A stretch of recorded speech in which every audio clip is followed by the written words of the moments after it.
Dear listeners, do you know we talk a lot about success, growth, impact, but we don't always talk about the values that quietly shape how those things are built. Honor, integrity, patriotism. For some, they are abstract ideas, but for others, they are daily decisions. And tonight's conversation is all about what it actually looks like to live by values in a noisy and fast moving world. So, hey there, listeners, welcome back to another powerful episode of My Mix Machine. I'm your host, Eric, and this is the space where we explore the clarity, leadership, inner alignment, and also not just about the achievement. And today I'm joined by a lovely guest. Please welcome Joseph M Leonard. So, welcome to the show. Yes, thank you. First things first, indeed, Joseph M Leonard. It looks French. It's not Leonard. It's Leonard without an O. And I have to use my middle initial, Joseph M Leonard, again without an O, because there is a Joseph Leonard out of South Carolina. I'm in Michigan. And also, I wanted to joke, mind meets machine. Well, what are you going to do today? Because my mind is like a machine. Only problem is it's stuck in first gear most of the time. Always good to start off with a joke. Exactly. Exactly. And dear listeners, I believe you have understood with whom we are talking today. And there will be a lot of fun, a lot of discussion. But before that, I'll quickly help you with whom we are. So Joseph is the number one best-selling author of Terror Strikes, coming soon to a city near you, and the host of Christie Journalist Politics podcast. So his work spans writing, podcasting, public conversations, rooted in the honor, integrity, and the personal responsibility. And in this episode, we are exploring like how value-driven thinking shows up in the leadership, creativity, and the mental resilience, especially when the world feels divided and fulfilling. Yes, dear listeners, you heard that, right? So why to wait? Let's get started and welcome to the show again. Thanks. So Joseph, like when you look back over your writing, your public work, what personal value has guided you the most? Like even when it made things harder rather than easier as well. Yeah, well, having honor and integrity sometimes does make life a lot harder.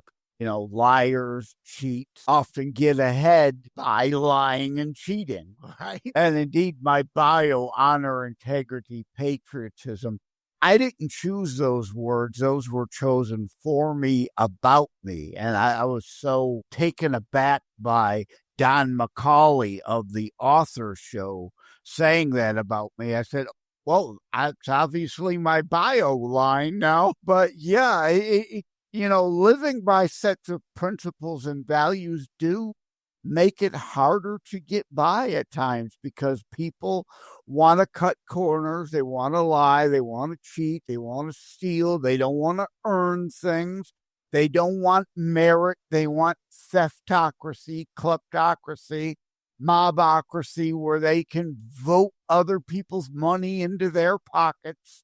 Those sorts of things. And as more and more of them start to outnumber the productive members of society, people will recall Ayn Rand's book, Atlas Shrugged. And Atlas is shrugging.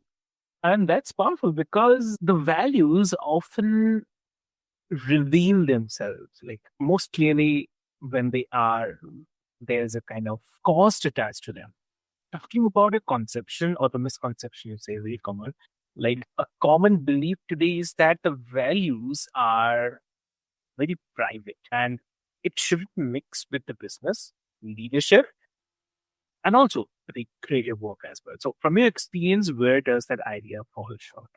If you have no honor in your personal life or business life, you're not going to have it in the other, most likely. And eventually, yeah, lying and cheating and stealing, you could get away with for a while, but eventually, usually it catches up with you. And another book that comes to mind too is people are believing in delusion, as George Orwell said in 1984. When people prefer lies, they hate the most those who are truth tellers.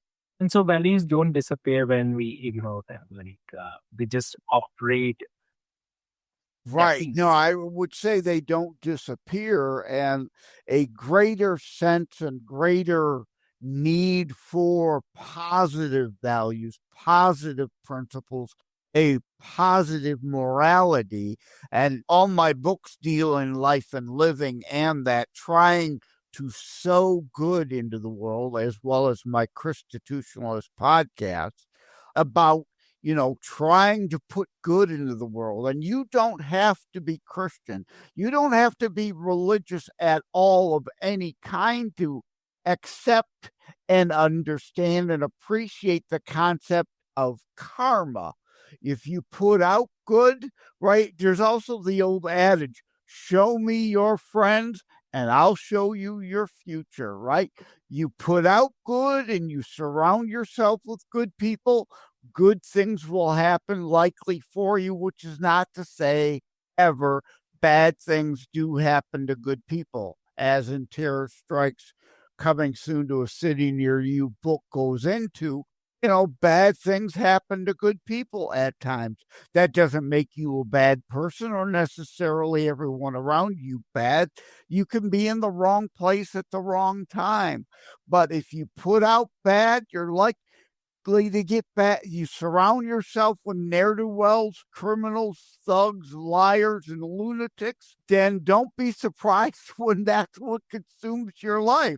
You try to sow good, put out good, you're likely to get it back in return. That sense of karma. And again, you don't have to be Hindi or religious of any kind or Buddhist to understand and appreciate that concept and positive morals, positive values, positive principles. As a song, Exactly. Rick Springfield is one of my favorite artists. And yeah, I know. I wish I had Jesse's girl. I hate that song. To me, that's the worst song he's ever made. But without that clever, catchy song, he would never have gone on to the long career he's had in music, though. That was, of course, his first ultra big viral, we would say in today's terms, right? Type hits. But he's got a song on an album called Karma called Prayer. And it's one of the lines is, every bit of love I give to another, you know what I believe? It comes back to me. And also, Exactly. I send a prayer to heaven for the chance to be a better man than the man I see, presumably looking back in the mirror when we look at ourselves. And I ain't a saint, but to this I swear, I send a prayer, right? Make me better. I know I'm not, no one is perfect. No such thing as perfect on this fallen world. We're all human, frail, and flawed. And as long as we recognize that, like in my CTP's book and CTP version of the series, I'm up to 4 in the Constitutionalist Politics series of books that goes with the Constitutionalist podcast show. Anger, pride, and hubris. Well, you should be a proud person. You should be proud of being a good person. You should take pride in a job well done at work and actually earning your pay, right? You should be proud of little Johnny hitting a walk-off home run at Little League. You should be proud of little Sally getting all A's on her report card and maybe scoring the winning goal at soccer. And maybe the only goal, right? Soccer's so damn boring. 1-0. She scores the one goal in the game and they win. Damn right you should be proud of her. But if you're prideful all the time, That's the actual sin of hubris. There is a big difference. Little p pride, big P prideful hubris is the sin. That's where the danger lies. Kurt just released a book today, Complicated, about human nature, the human condition, the fourth in my Life and Living series of books about that. And I lost my train of thought now. When I go into these sorts of things, life is difficult. It's complicated. We're complex creatures. Not everything will go your way, but try to put out good. You'll get good back.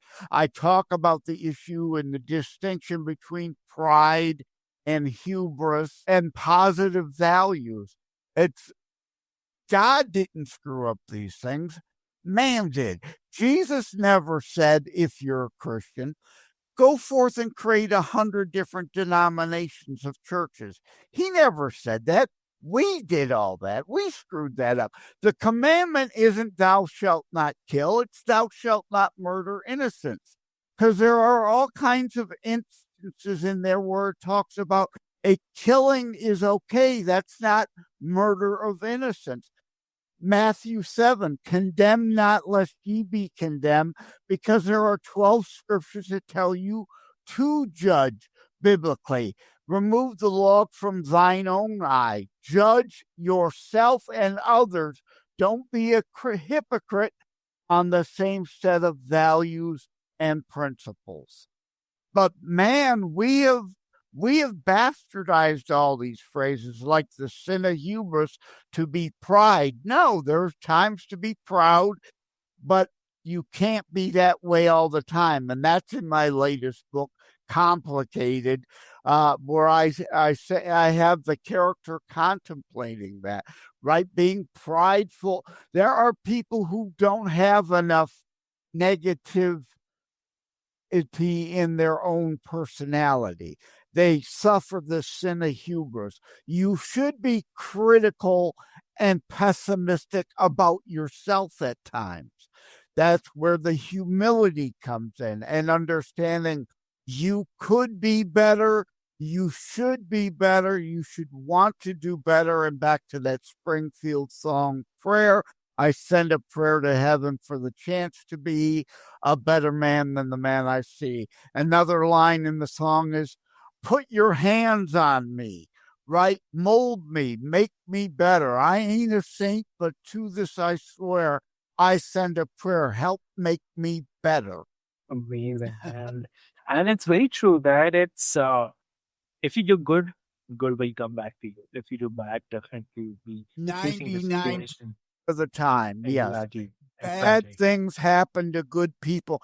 We were all given by God, regardless of your religion or none at all, Yeah. free will. And some people, I call them the massholes, the masses of asses. You know, some miserable all the time, and they want to spread their misery. Their only joy seems to come from tearing others down, right? You have the free will to choose to be an evil SOB. Don't be. Exactly. Exactly. It's all about the circle of life, and obviously it comes back to you. It's like the circle. Whenever you start, it will definitely come back to you. So it's definitely. And It's like my mind, like a machine stuck in first gear. My circle took a crazy wiggle deviation somewhere. It doesn't seem to circle back. It veers off somewhere, like a car that went off the road somehow. so and like about the root causes and the destructive patterns, like why do you think that so many people feel disconnected from the honor and integrity today, even though they still talk about them? Well, I mentioned a couple books, so let me mention a song. The Who, Eminence Front, right? It's an eminence front. It's a put on, and that's exactly what it is. With a lot of people, it's a facade, right? It's all a game. It's all a con. It's all a scam. What angle can they play to get something out of you? And that gap between the words and action creates the confusion, especially for the younger generations watching what actually gets rewarded. So, Yeah, yeah. Get the hell off these damn things all the time and actually I, get out and experience some life. Get some wisdom. You can't get wisdom. You can't learn from mistakes if you don't go yeah, out and accidentally make some mistakes. yeah, That's called learning. That's an education. That's part of life. yeah, As well as I go into a couple of my books, bullying, right? Online now, there's all kinds of cyberbullying. Well, I'm yeah. sorry. It's not nice. It's not good. It's not wonderful. And to what degree it matters, of course. But a little bit of bullying, I'm sorry to say, is good for a lot of people because I hate to break it to people. Life out there ain't fair. And the sooner you discover that, the better off you'll be.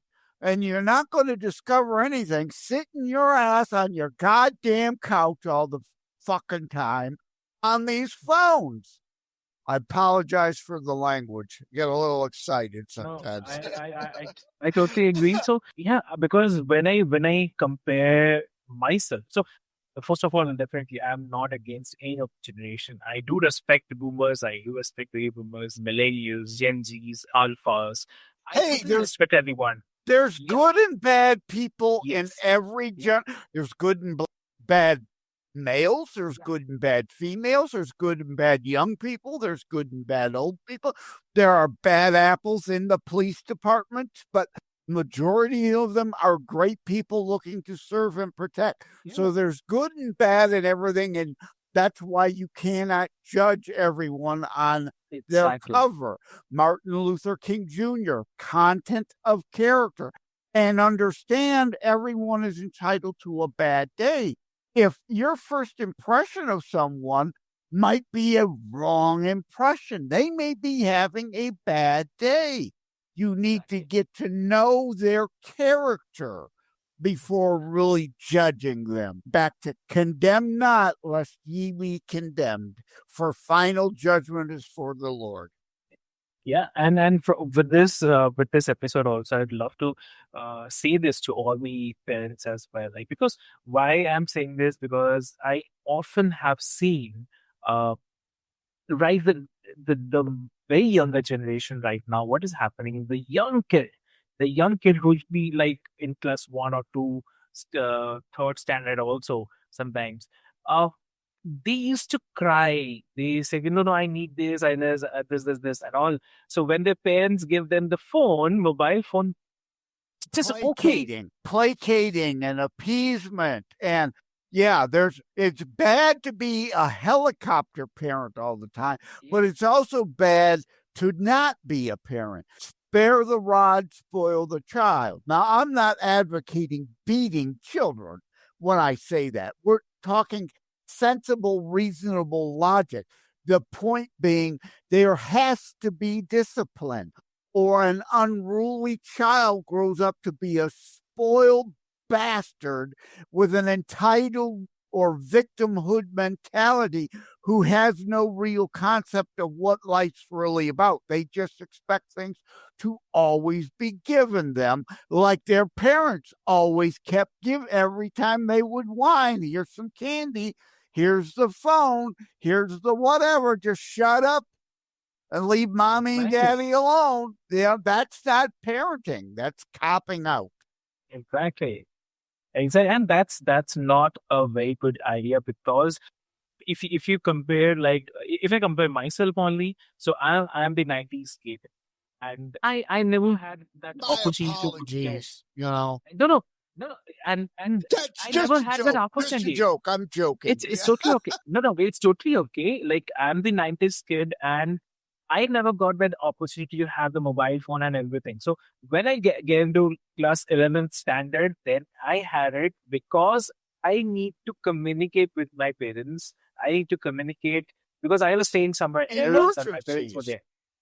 For the that usage needs to be understood. And it is not, yes, definitely you are giving the Right. mobile phone to your younger kid just to It's a tool, manage not a that toy. situation. Exactly. Yes. Exactly. But that's not gonna do good for your kid. So please avoid that and give them something to learn from. Allow them to play. Just go around with their friends. Yeah. Get them some good things to learn. Uh, and that will help their brain to get something to learn and a lot of things to grasp Yeah. as well. Because the kid, that age is something, whatever we learn, it stays till the day we die. Yeah, our formative years are called that for a reason when we're young. And I see a big difference. Now, I turned 63 this year. The difference between my phone and my sister's phone, who is only just 7 years younger than me.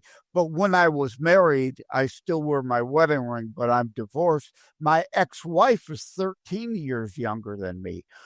The difference between my phone and what I use it as a phone and as a texting device. I don't have a bazillion apps. I don't have every meal I've ever eaten in a version of a photo on this thing, right? I may have 10 photos on there total, 10 apps that I barely touch. It's a phone. It's supposed to just be a Exactly. phone. And texting is good, but even at 63, I'm a former IT guy, so there's that too. So I've always had to be up on tech. I find I've become far too attached to it. And if I leave the house, oh my God, do I have the leash right with me? What if you know, the likelihood someone really needs to get a hold of you for something so important that it can't wait a couple hours is slim. But yet we act like, oh my God, there's an emergency every 5 seconds. And I've got to have that so every 5 seconds I can answer it. Exactly. But this, on a personal level, like, what do you think are the signs that tell someone that they are living out of alignment with their own principles? Okay, perfect example. This was years ago. I went to a hockey game. I used to play hockey growing up. So I went to a Red Wing game. This was back when both my parents were alive. We went to a Red Wing game as a family. And, in the section we were in, woman behind me, clearly on a date with someone, the whole damn time she's staring at the phone. You're at a game or you're at a concert. Put the fucking phone down. Pay attention to your date.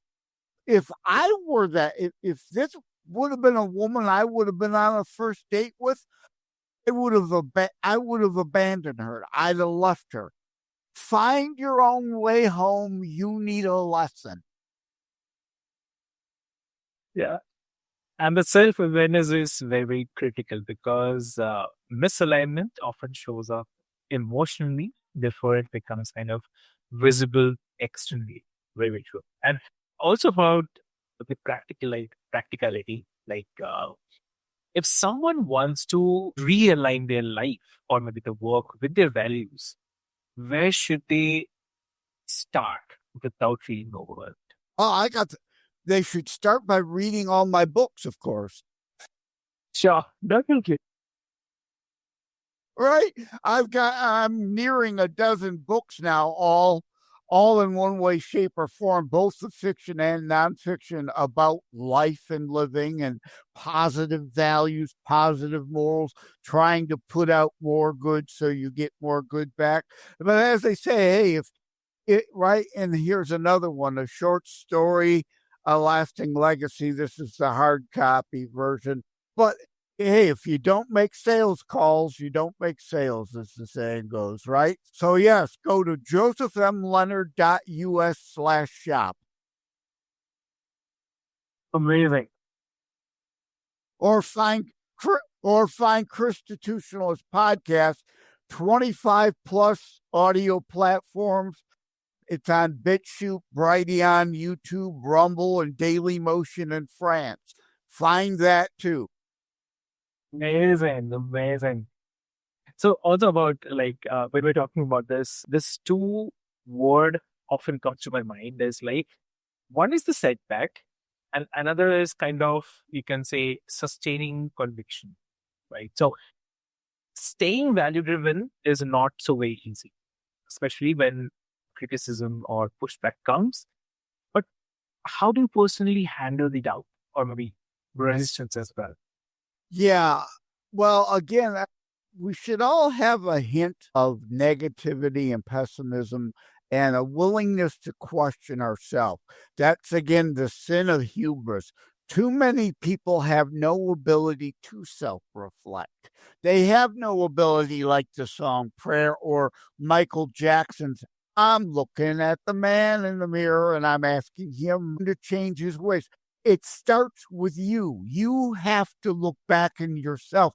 What are you doing right? What are you doing wrong? And again, you could be one of the greatest people on the planet, give all kinds of money to charity, help rescue ducks that have fallen into a sewer line or what, but everyone's entitled to bad days. So you should have days where you go and look in the mirror and be critical of yourself and ask, am I really doing enough? Or am I trying too hard is also a valid question to ask oneself. Again, this is a fallen world and we are all human, frail, flawed, and imperfect. We all have room for improvement. I'm the guy with a Christian show. The previous Pope Francis, I coined the term nincompoop for him. Like nincompoop, I called him the nincompoop because to me, he was more interested in worldly communism than biblical community. Biblical community is free will. We choose. We want to be our brothers and sisters and keep sisters keeper and to take care of widows and orphans. But the Bible also says, as do many other religious texts, I don't mean to make this just about the Bible, there is a difference between those who are unable to work and those who are unwilling to work. It's why Jesus said, the poor will always be among you. That's a human nature statement. There will always be some lazy SOBs who don't do anything to help themselves and expect everyone else to give them things and take care of them. You have no obligation to that person. People who are trying and not succeeding, if you can help them out, you do have an obligation from a moral standpoint, religious or not, so that we Exactly. can make this a better place. Exactly. And it's a I'm the diehard fan, so I really feel bad for Chester. Like he's no more, but his songs are something I always remember. Like it's a very famous song. It's there in the end, where Chester sings with Mike. Great song. Yeah. So From the same album that Numb is on, I believe, right? exactly. Numb is also there. Yeah. All their songs are like on my books, life and living, Exactly. complexity. Some days are good, some days are bad. So you could be up, you could be down, and sometimes those are only seconds apart. It's also very clear that one thing I don't know why it doesn't even matter how hard I try. Keep that in mind. I mean, it's Yeah.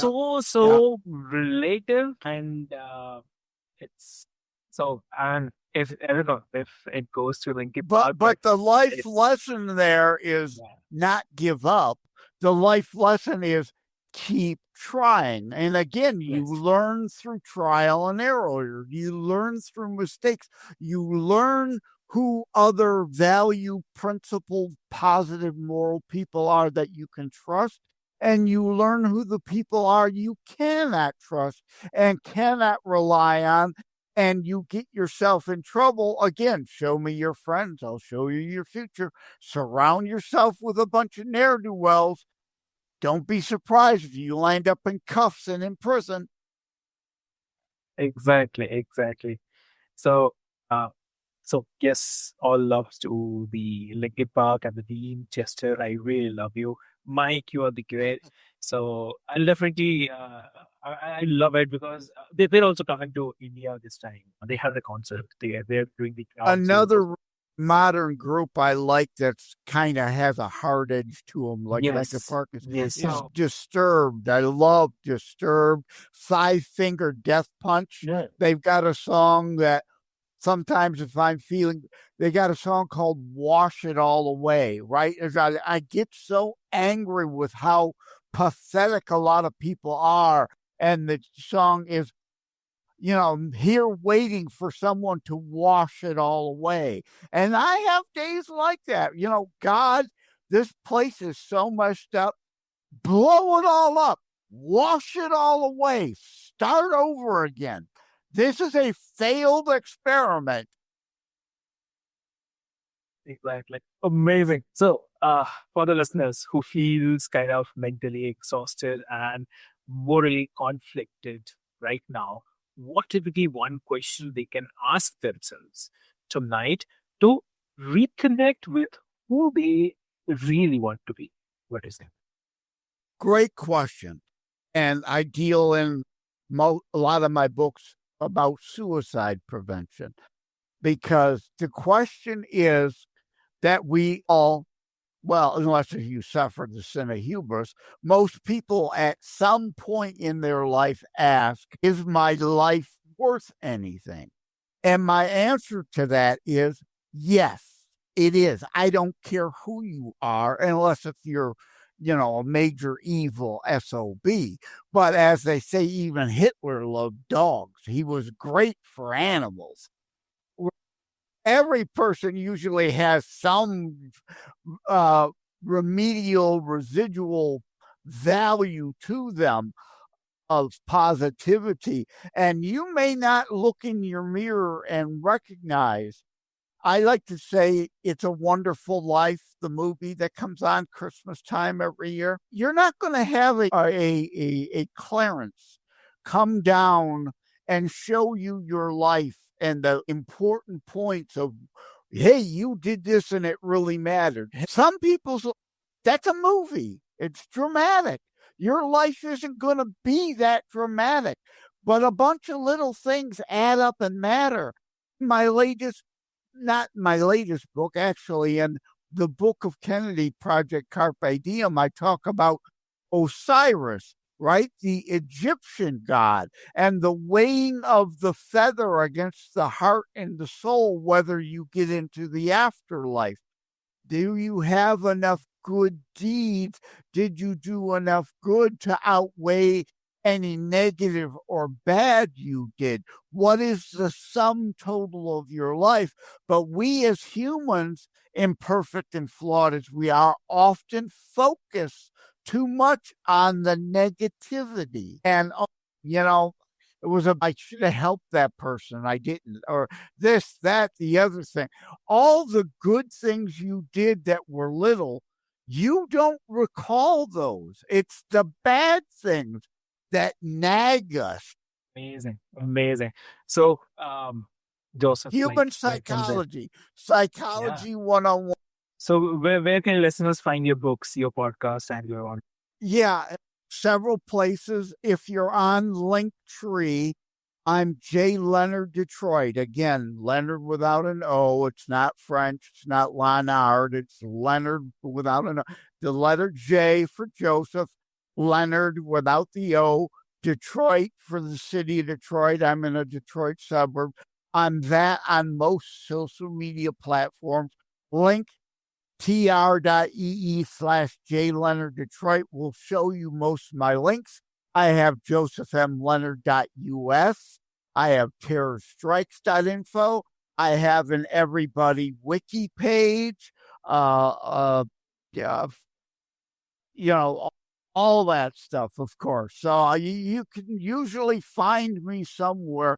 Amazon, of course, tinyurl.com. I use that link shortener service. I love that service because links get too long. Tinyurl.com, JLD for Joseph Leonard Detroit. Tinyurl.com, JLD on Amazon. Real easy to remember that. That'll take you to my Amazon author page, and you can buy the book that it just dropped today. You can get it before anybody else has it. Amazing. Amazing. So dear listeners, what I do is I'll put all the links into the show notes for your easier friends. And if this conversation resonated with you, take a moment after this episode to reflect on one value that you want to live more deliberately this week. Small, consistent actions shape the character more than the grand statements. Yeah, amen. Absolutely, absolutely. And the way my OCD ADHD brain works, I already mentioned a couple books, I mentioned a couple movies, I mentioned a couple songs. Now, since we were talking self-reflection, you mentioned reflection. Now I've got that. I can't think of who did it, but reflections. Oh, the Supremes, reflections. Reflections of the way life used to be. Now I got Motown in my head. Amazing. Genesis, I mean, it was really fun. And thank you so much, everyone, for joining and for listening as well. So, share this episode with someone who values the thoughtful conversation. With this hope, I'll see you next one. Thank you so much. Yeah, share it with people you love and annoy the people you hate by sharing it with them too. Great. Amazing, Genesis. Thank Take care. God bless.